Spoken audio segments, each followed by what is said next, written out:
We know that the building industry has the highest potential to fight climate change in the most economical way, because we see here in that graph that we have the lowest costs in all three categories to reduce CO2 below $20 per ton, $50 and $100. So we can really make a difference with our industry. And so green premium is now the costs that we pay to produce the things sustainably. The additional cost to make a zero carbon emission product.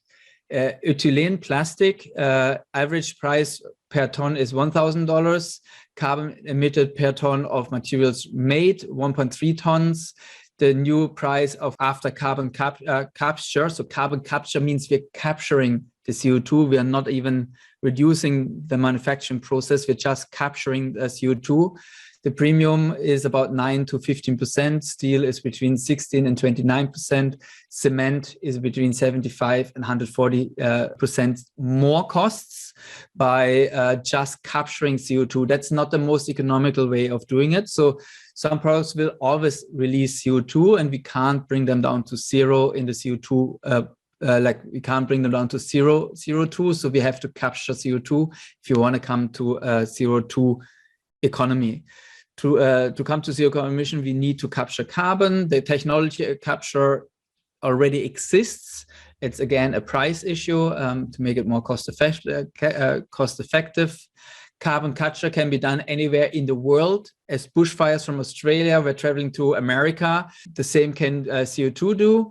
So the time is not dependent, like the CO2 capture is not time dependent. We can capture today CO2 emitted from the 70s, and it's not location dependent. Can build carbon capture in the most cost-effective locations in the world. It makes a climate change reversible. Yeah, so carbon capture is possible. We can do that. There's a lot of other things how we could reverse it, but carbon capture is a simple one.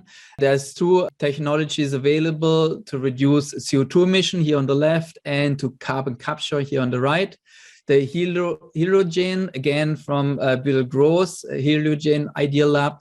They're able to produce heat, 1 kilowatt hours of heat for less than for 1 cent, for less than 1 cent per kilowatt hour. So 2 cents for electricity, less than 1 cent for heat.